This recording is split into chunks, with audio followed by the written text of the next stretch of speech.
అండి మెదక్ నుంచి రేణుక రాస్తున్నారు.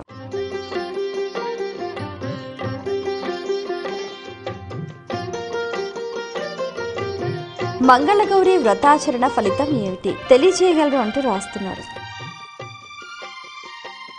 అమ్మవారిని మంగళగౌరిగా భావించి ప్రతి శ్రావణ మంగళవారం నాడు ముత్తైదువులు సౌభాగ్య సౌమంగళ్య సిద్ధి కోసం ఆచరించే విధానం మంగళగౌరి వ్రతం. దీని ఫలితం ఏమిటన్నది ఆ పేరులోనే ఉంది. ఆ గౌరి మాంగళ్యాన్ని ప్రసాదిస్తుంది, స్థిరమైన మాంగళ్యాన్ని ప్రసాదిస్తుంది. మనకి భాగవతంలో చమత్కారమైన మాట ఉంది. భయంకరమైన కాలకూటం సమస్త ప్రపంచాలను హరించి వేస్తున్నప్పుడు అందరూ పరమేశ్వరుని ప్రార్థిస్తే పరమేశ్వరుడు వచ్చి తన అరచేతిని పెద్దగా చాస్తే సమస్త లోకాలు మింగివేసే అంత కాలకూటం ఆయన చేతిలో చిన్న నేరేడు పండు అయిపోయింది. అలా పట్టుకున్నాడు, నోట్లో వేసుకోవచ్చు కదా. కొంచెం చమత్కారంగా అమ్మవారి వంక చూశాట. అదేమిటండి ఇంకేముంది, కొంప మునిగిపోతుంది, ఆగండి అని ఆవిడ మంగళసూత్రాలు ఒకసారి తీసి కళ్ళకద్దుకుని వద్దు అంటుందని మనం అనుకుంటాం. కానీ ఆమె మృంగెడువాడు విభుండని మృంగెడిదియు గరళమనియు మేలని ప్రజకున్ మృంగుమనే సర్వమంగళ. అక్కడ పోతన మహాకవి ప్రయోగించిన పదం సర్వమంగళ. ఆమెకు ఎప్పుడూ మంగళత్వమే, అమంగళత్వం లేదు. అందుకని మింగేవాడు దారిన పోయే దానయ్య కాదు తన భర్తని తెలిసిన, మింగబోయేది బందర్లడ్డో వెన్నముద్దో కాదు భయంకరమైన కాలకూటం అని తెలిసిన మింగండి మరేం పర్వాలేదు. ఎందుకు మింగమన్నది అంటే మేలని ప్రజకున్. ప్రజ అంటే లోకంలో వారు, ప్రజ అంటే ఇంకో అర్థం సంతానం అని. అందరూ వాళ్ళ బిడ్డలే, వాళ్ళు ఆది దంపతులు కాబట్టి మింగండి పర్వాలేదు అంటుందన్నమాట. అంటే లోకరక్షణ కోసం తన భర్త భయంకర కాలకూటాన్ని ఆరగించినా కూడా తనకేం ప్రమాదం జరగదు అని నమ్మిన తల్లి ఆమె. అంత భరోసా అన్నమాట. మంగళసూత్రమును ఎంత మది నమ్మినదో అన్నాడు. తన మంగళసూత్రం మీద ఎంత నమ్మకమో. ఎవరు కట్టారది? కామేశబద్ధ మాంగళ్య సూత్ర శోభిత కంధర. కామేశ్వరుడు కట్టిన మాంగళ్యం. కామేశ్వరుడు అంటే ప్రత్యేకత ఉందండి, ఏదో పేరుంటుంది కదా భర్త కంటే. కామేశ్వరుడు అంటే ఈ దాంపత్యం కామానికి అతీతమైనది సుమా. కామం కోసం ఏర్పడ్డ దాంపత్యం కాదయ్యా, గృహస్థ ధర్మ నిర్వహణ ప్రపంచానికి తెలియచేయడం కోసం ఏర్పడ్డ దాంపత్యం. అందుకని కామేశ్వరుడు ఆయన పేరు. కామేశ్వరుడు కట్టిన మంగళసూత్రం కాబట్టి లోకరక్షణ కోసం ఉన్నది కాబట్టి దానికి ఢోకా లేదు అని నమ్మింది. ఇదే మాట శంకరాచార్యుల వారు కూడా చమత్కారంగా చెప్పారు. దేవతలందరూ అమృతం తాగారు, అయినా కల్పాంత ప్రళయకాలంలో వాళ్ళు ఉండడం లేదు. నీ భర్త అమృతం తాగలేదు సరికదా, భయంకరమైన కాలకూటాన్ని అరగించాడు, అయినా హాయిగానే ఉంటున్నాడు. అది ఆయన గొప్పతనం కాదమ్మా, నీ గొప్పతనం అన్నాడు ఆయన. సుధామప్యాస్వాద్య ప్రతిభయ జరామృత్యుహరిణీం విపద్యంతే విశ్వే విధి శతమఖ ముఖాద్యాది విశద. బ్రహ్మేంద్రాది దేవతలంతా. కానీ కరాళం యత్క్ష్వేళం కబళితవత కాలకలనా న శంభోస్తన్మూలం తవ జనని తాటంక మహిమ. అతి భయంకరమైన కాలకూటాన్ని ఆరగించి కూడా నీ భర్త క్షేమంగా ఉన్నాడు అంటే అది ఆయన ప్రత్యేకత కాదమ్మా, నీ సౌభాగ్యంలోని గొప్పతనం. అది నీ తాటంకాల్లో అంటే నీ చెవికమ్మల్లో ఉన్న సౌభాగ్యం అని చమత్కారంగా వర్ణించారు. ఇలాంటి సౌభాగ్యం అమ్మవారి దగ్గర ఉంది కాబట్టి ఆమె సర్వమంగళ.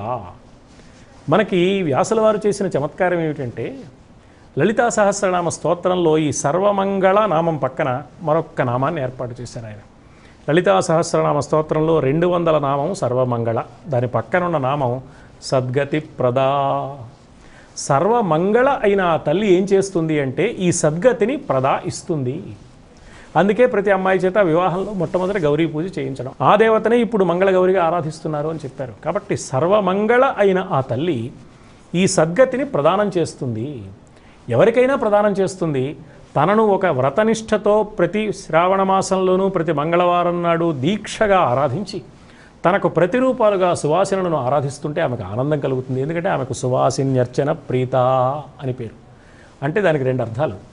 ఒకటి, సువాసినులను అర్చిస్తే ఆమెకు ప్రీతి కలుగుతుందని, సువాసినుడు అర్చిస్తే ప్రీతి కలుగుతుందని. కాబట్టి ఒక సువాసిని ఆమెను అర్చించి అమ్మవారిని ఏం చేయాలి, ఆ అర్చనలో భాగంగా మరికొందరు సువాసినులను కూడా అర్చించాలి. అప్పుడు అమ్మవారికి ఆనందం కలుగుతుంది. కాబట్టి ఇంత మంచి పని చేస్తూ చక్కని వ్రతాన్ని పాటిస్తూ తోటి ముత్తైదువులను కూడా గౌరవించి ఆదరించడం నేర్చుకుంటోంది ఈమె అని ఆ తల్లి సంతోషిస్తుంది. కాబట్టి తప్పకుండా సంతృప్తి చెందిన ఆ దేవతామూర్తి సుప్రీత సుప్రసన్న వరదా భవతు అంటాం మనం. అంటే సంప్రీతిని పొంది ప్రసన్నురాలై వరాలు అనుగ్రహిస్తుంది. ఏం వరం ఇస్తుందయ్యా? ఆమె దగ్గర ఏముందో అది ఇస్తుంది.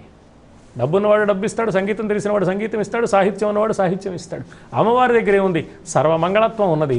ఆ సర్వమంగళత్వ స్థితిని నిత్యము మంగళత్వమే తప్ప అమాంగళ్యం ఏమాత్రం అంటని అఖండమైన సౌభాగ్య సిద్ధిని ప్రసాదించే దేవతామూర్తి కాబట్టి మంగళగౌరి వ్రతం పాటించడం వల్ల ఏమిటి ప్రయోజనం అంటే ఆ సౌభాగ్య సిద్ధి కలుగుతుంది. ఇది ఆధ్యాత్మికంగా కలిగే ప్రయోజనం. ఇంకా సామాజికంగా ఒక మెట్టు కిందికి దిగితే సామాజికంగా కలిగే ప్రయోజనం ఏదో ఈ పేరుతో కొంతమంది ముత్తైదువులను గౌరవించడం, ఆదరించడం. అందులో నిరుపేద ముత్తైదువు కనుక ఉంటే ఆ రోజున మనం ఇచ్చే చీరకు, గాజులకు, పువ్వులకు ఆమె ఎంత సంతోషపడుతుంది, చాలా ఆనందిస్తుంది. అలా ఇతరులను ఆదరించడం మనకు నేర్పుతోంది వ్రతం సామాజికంగా. ఇక భౌతికంగా చూస్తే వ్రతదీక్ష ఒక క్రమశిక్షణను ప్రసాదించి ఒక వ్యక్తిని సరైన విధానంలో నిలుపుతుంది.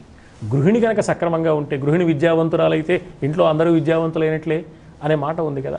గృహిణి కనుక క్రమశిక్షణతో ఉంటే కుటుంబంలో సభ్యులందరూ క్రమశిక్షణలో ఉండడానికి దోహదం చేస్తుంది. కాబట్టి ఇటు భౌతికంగా, కుటుంబ పరంగా, సామాజిక పరంగా, ఆధ్యాత్మిక పరంగా ఇన్ని రకాలుగా ఈ వ్రతం వల్ల కలిగే ప్రయోజనం ఉంది.